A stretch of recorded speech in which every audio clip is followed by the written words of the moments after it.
You're listening to Gameday Tarps podcast, coast to coast, with your hosts, Ryley, Dakota, Dallas, Daeden, and Wilbs.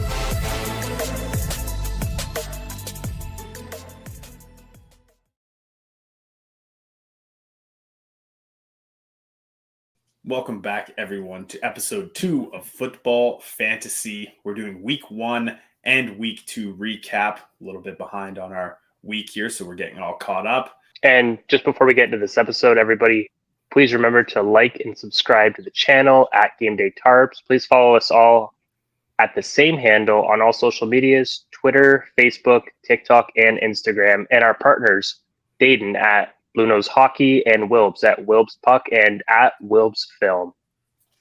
Beauty. Yeah, let's get into it here, boys. This group is taking shape, gentlemen. Let's look at it here. Standings after week 2, pretty much the same as after week 1. Dakota, 553 points with the Chiefs and Texans. Myself, 533 with the Ravens and Eagles. Wilbs, 511 with Wilbs. Who you got again? I always forget. Bengals and Lions. Dallas, you are at, let it scroll through here. Dallas has 495 with San Fran and I forget the other one. Buffalo.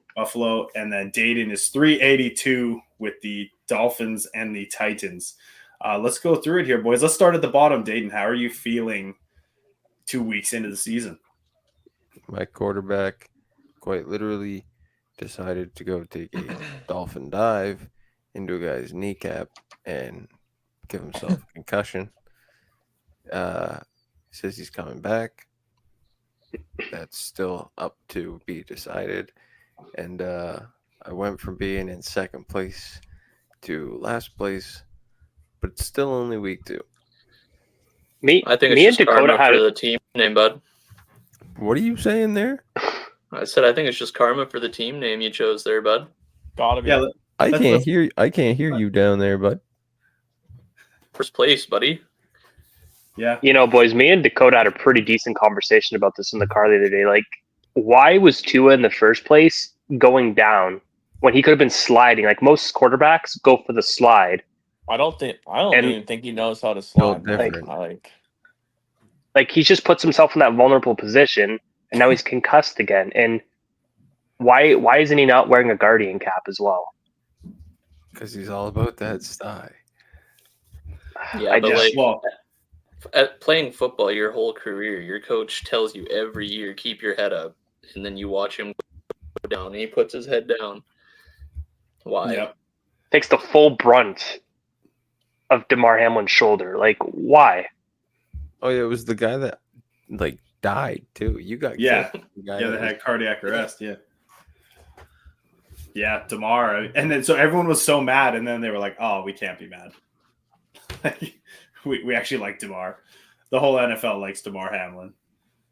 But, yeah, I don't like DeMar Hamlin. Oh, okay, well, that's because he took out your quarterback, but yeah, exactly. you have deeper problems than that.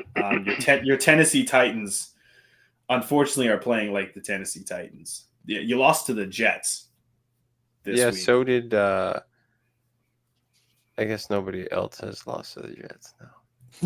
You're trying to think of that team that lost to the freaking Jets.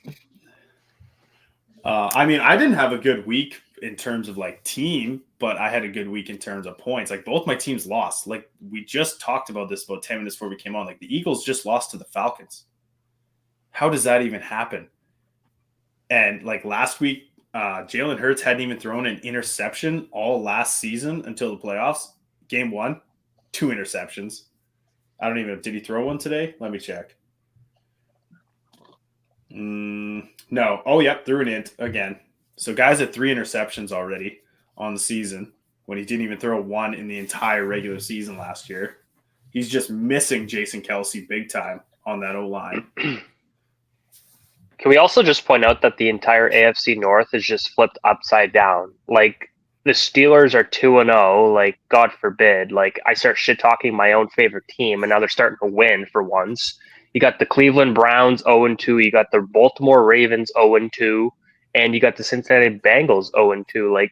What the hell is going on? I know we're only 2 weeks in, but boys, some of these star teams are just what the hell is going on? And then my team, my fantasy team, like Christian McCaffrey, one of my biggest players in fantasy, is out now. So and Debo. So it hurts. It hurts right now. It's hurting in fantasy, boys. And the thing is that the Bengals are usually used to slow starts, and I'm sure that they're going to pick it up. Like, Bengals, my team, losing to the Chiefs, still kind of, heartbroken about that. But Burrow had a phenomenal game after a fucking huge L to the New England Patriots out of all fucking teams. Like, how does that fucking happen? Like, Patriots are 2-0, man. They're 2-0. Like, how? What is going on? I don't even know, man. Well, let's break down some top players, the top 5 players. Now, this is not in the whole NFL for our fantasy because, honestly, if we were talking about the top player, it is literally Baker Mayfield of the Tampa Bay Buccaneers. He leads all players in points. But we're just talking about our teams here.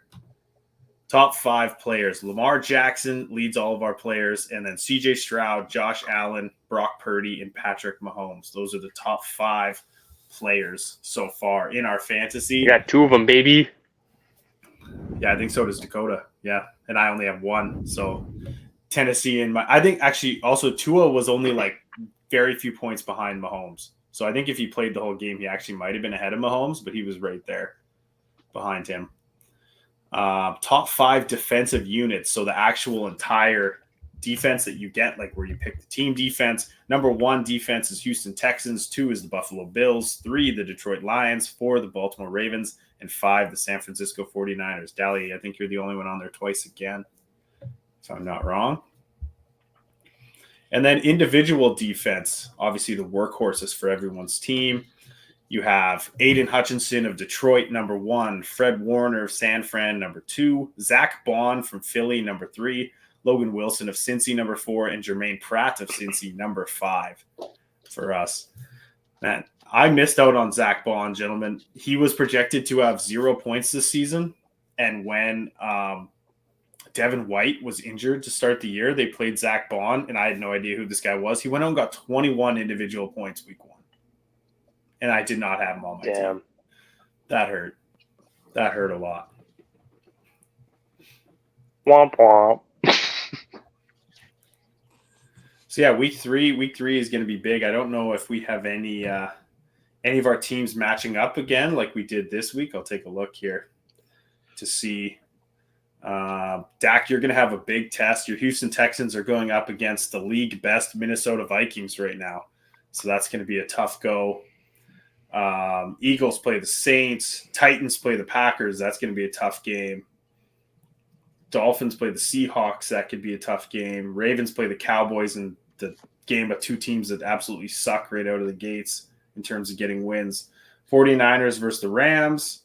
Lions versus the Cardinals. And Chiefs versus the Falcons. And then Monday, we have Jacksonville versus Buffalo and Washington versus Cincinnati. So there's all of our teams. No overlaps, I don't think, with each other. So it'll be a big week of everyone hoping their team wins and just racking up a ton of points versus random teams out there. And hopefully we'll see some shifts. Daeden's going to have to figure out what he does at quarterback with Tua. We'll see. Maybe he plays, maybe he doesn't. The Miami signed somebody from someone's practice squad, I believe. Baltimore, I think. Morley or something his name was. Yeah. Actually, I can probably look at it right here. It should tell me.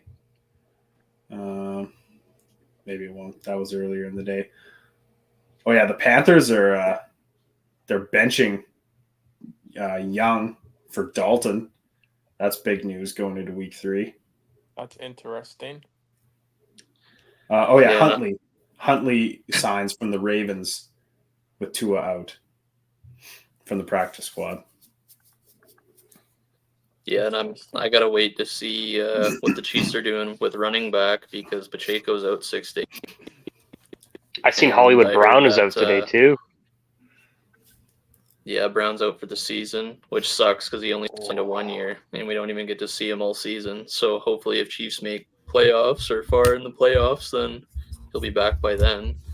You have that kid Steele though. Steele's good. Dakota for running back. Yeah, that rookie kid, Steele. Well, I heard Kareem Hunt it might be in talks with them again. Yeah. Okay. So I'm gonna wait to hear on that one. No Edwards-Helaire getting another chance. Hey, they've just completely given up on him. Well, if you look at him in the thing, it's a non-football injury. Oh, weird. Yeah. Okay, so yeah, they need to bring someone in. Kareem Hunt would be kind of sick, though. Yeah, dude, he's that guy that you always wanted to kill it. Yeah, for the Chiefs, because it was him and Gurley going back and forth for like rookie of the year or something, or best running back, or I don't know. Yeah. And then whatever he did, I forgot what he did. He hit his girlfriend or something. Oh, maybe, yeah. No, maybe for him to get kicked off the Chiefs, yeah. Right. Yeah, man. Just don't be a running back in the NFL. You have like a 2-year window. That's it. And then you're gone. Just full on replaced. But I think that should do it. Honestly, we're going to keep these recaps very short. That's week 1 and 2 of our football fantasy episode number 2. Again, like Dal said, subscribe on YouTube, like this video, please. Follow us on all social medias. Follow Daeden at Blue Nose Hockey. Follow Wilbs at Wilbs Puck. I want to say thanks to Yahoo as well. Yahoo, we're using their platform. I'll post up the standings as well in picture form and stuff. But again, thanks everyone for watching, and we'll see you in the next Football Fantasy episode 3.